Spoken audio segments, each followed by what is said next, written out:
So I want to tell you a little bit about the climate action plan that was developed by the city of Athens and approved by the Athens City Council just a few months ago in June. And more generally, or actually more specifically, how it connects to our thinking about tourism. I am the international press officer. I also have a PhD in cultural anthropology, and I'd actually prefer to wear that hat a little bit because really we're thinking about this climate action plan at the level of everyday life and the way it affects people and their interactions on the street. And so I'm going to focus on some of those smaller details, not necessarily attractions, but the experience that people have of the city. I'm hoping that this is actually going to play the video. Oh.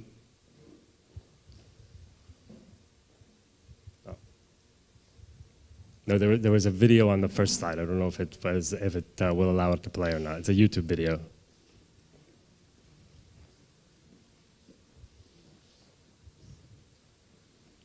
No, maybe not. Anyway, the other aspect I'm thinking about is the connection of marketing with management. So,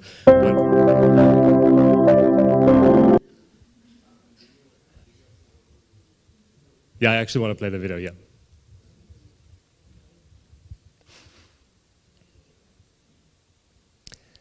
So this is a video that was created by our team, actually, our photographer Tomas, who's standing right behind you here, and it's showcasing the neighborhoods of Athens. So one of the starting points for thinking about climate action is actually what are people coming here to see? And historically, people came to see the Acropolis, but there's a city of 4 million people. There's a complex and diverse and interesting city. And so we're thinking of this as 129 neighborhoods, each of which have their own identity, which give people the opportunity to explore something that's relevant to them. So they can explore this big area. And it's become an important part of our marketing strategy.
Okay, we can go back to the slides now. So from a tourism perspective, this is kind of the foundation of what we're talking about. And if we can go, there it is. So, and we can connect that with the Climate Action Plan, which has a number of important goals, reducing greenhouse emissions 61% by 2030, trying to get 70% of the city population to have access to green space within 15 minutes by foot of their home, and to try to get 30% of the city covered either by green space or by a permeable surface. So we're thinking here about increasing rainfall. So we have these goals in our climate action plan, and this connects now with part of our marketing strategy here. So this is an advertisement, a double pager that we designed for Monocle magazine originally, and now it's been rolled out quite a lot. And we're talking about Athens belongs to the future. If we're a city that's really identified with the past, we want to be known for the future of the city. We want to be known for the climate action plan. We want to be known for our sustainability strategy. That last picture was exactly the same photograph as the previous. The previous, you can see green space. It feels like there's a lot of space to breathe. But then in the next photograph, it's the exact same hill, but you feel this density, right? So I'm kind of pointing out that in marketing strategy, we play with this a little bit, with the identity of the city. But that's important also to our sense of where we are, what we're marketing. We're marketing an idea of what the city can become, right? This was an event that was organized by the London School of Economics a couple months ago, where we started actually to collect data about Athens in comparison with other cities, and it came up with some really interesting results. This information is all available online.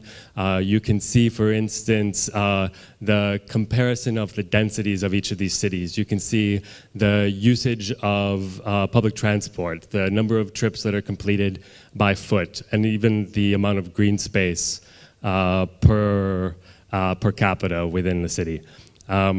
So we've started to have this picture based on data of what Athens looks like, and the challenges perhaps of addressing climate action. These are some specific data points from within that presentation, where you can see the distribution of green areas, which is one of these important goals, that people should be able to access a green area within 15 minutes by foot. So that's one data point. And also you see here the distribution of trips based on different forms of mobility. So when we're talking about wanting to increase the access to sustainable transport, or to be doing things by foot or by bicycle, we're trying to look at this as our first data set and see how we can transform it. To the next slide. A little bit more detailed information. So we're actually dealing with statistics. We're dealing with these measurements. Next one. Here's the action areas for the climate action plan. So energy upgrades, accelerate the transition to sustainable and smart mobility, urban revitalization with green and blue infrastructure, manage and restore ecosystems, prevent and respond to climate risks, yada, yada, yada. So here's a quick example of something that's going on. The city is currently upgrading the incandescent lights and converting them into LED lighting. This is a really important project because it will end up saving 60% of the energy costs, right? So when we're talking about needing to reduce expenses, but also reduce carbon emissions, this is a really clear example of how that can be done in a given time frame in the next few years. And it's also important to recognize here that this kind of intervention is actually a combination of finance, technological skill, and legal frameworks. So when we're talking about collaboration, we're actually bringing all of these different ideas together that we have a lot to work on. The next slide. This is another video, but it's fine. We don't have to play it, so we can keep going. Another project that has been really important for the city in order to expand access to green space, creating pocket parks in all of the neighborhoods throughout the city. So far, there's about 10 of them, and the regeneration of a large number of parks by the city itself.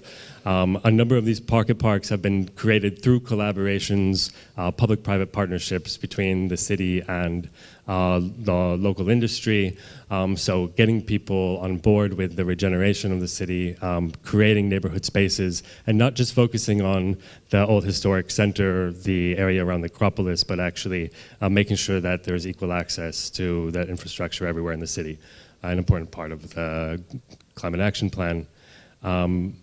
And in thinking about sustainable mobility, one of the really important projects right now is about the expansion of sidewalks. Because Athens is so dense, because it was constructed so quickly.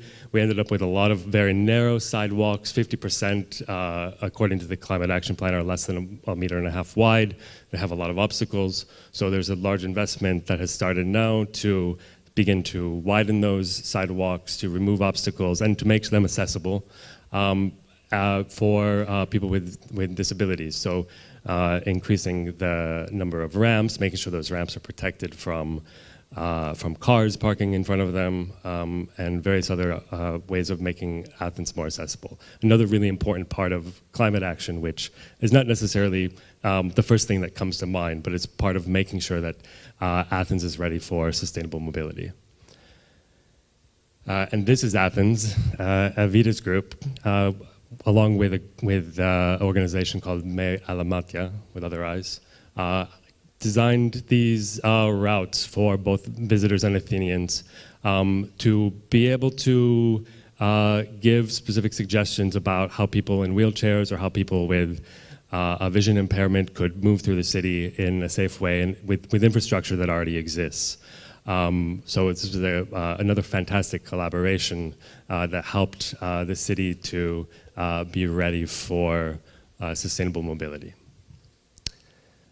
Last couple of things. This is Ammonia Square, not very far from where we are now, just up the street, with this fountain that was installed that was 2020, right? So this is really important symbolically, the square itself and also this fountain, because it represents the introduction or the reaffirmation of the importance of blue infrastructure to the city.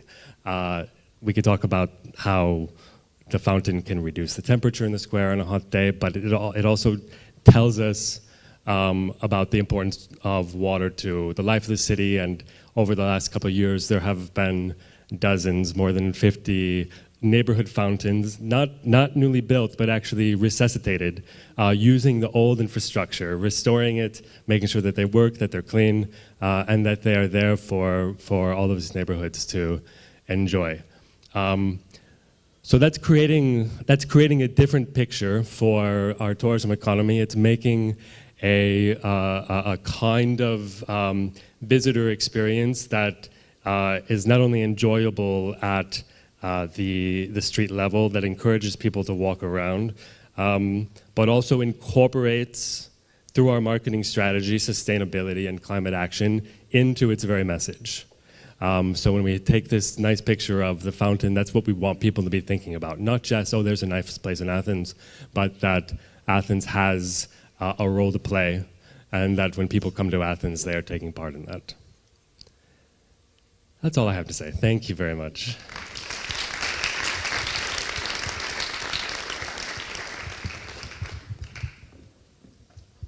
Okay, we have one more section and then some final thoughts, and then we'll be free to enjoy Athens. Thank you, Tyler, for that presentation. So what I'd like to do right now is invite anyone here whose organization is a signatory to the Glasgow Declaration to come onto the stage, please.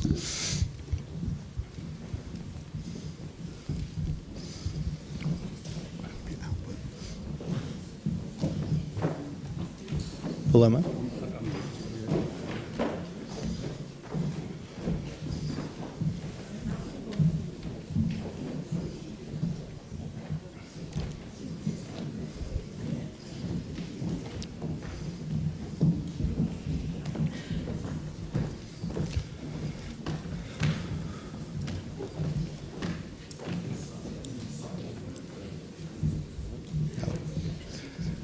And I'd like everyone to give this group a round of applause for their leadership.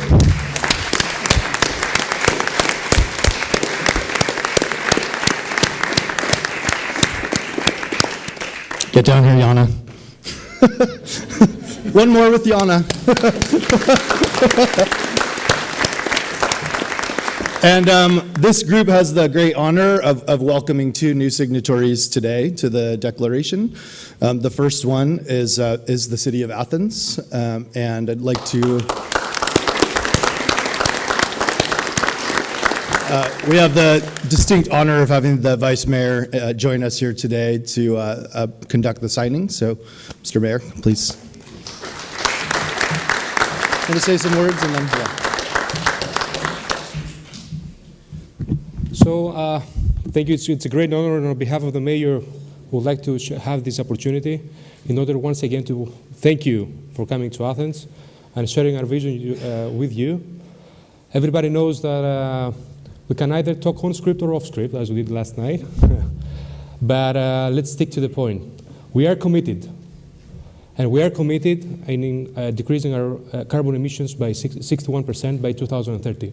And by signing the Glasgow Declaration, we want to share our commitment with the world, with you and the world. Athens is committed, New Athens is coming, and on behalf of the mayor, we're glad and honored to sign this, the Glasgow commitment, because we have a goal. New Athens for the tourism, for our visitors, and of course for the Athenians. Thank you very much. Thank you.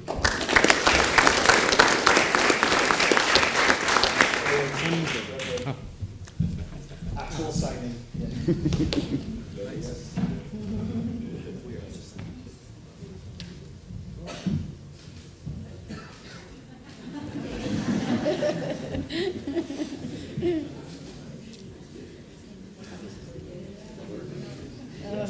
He's going to be the prince. Let the king now. Did you use the king? Thank you. Thank you very much.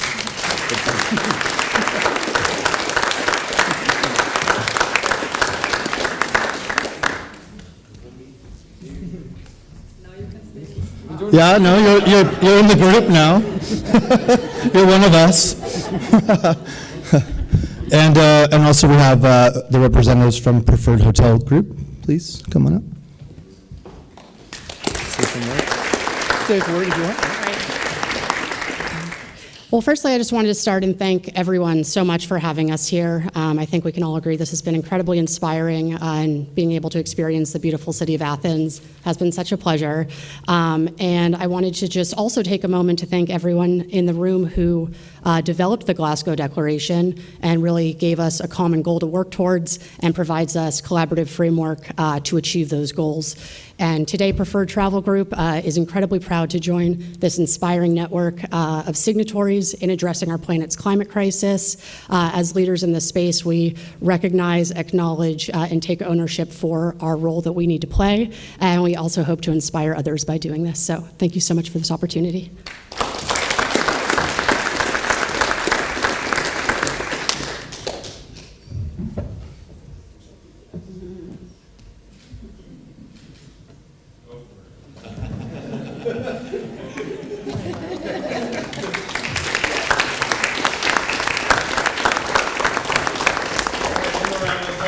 And hopefully we'll see more of you up on the stage next year.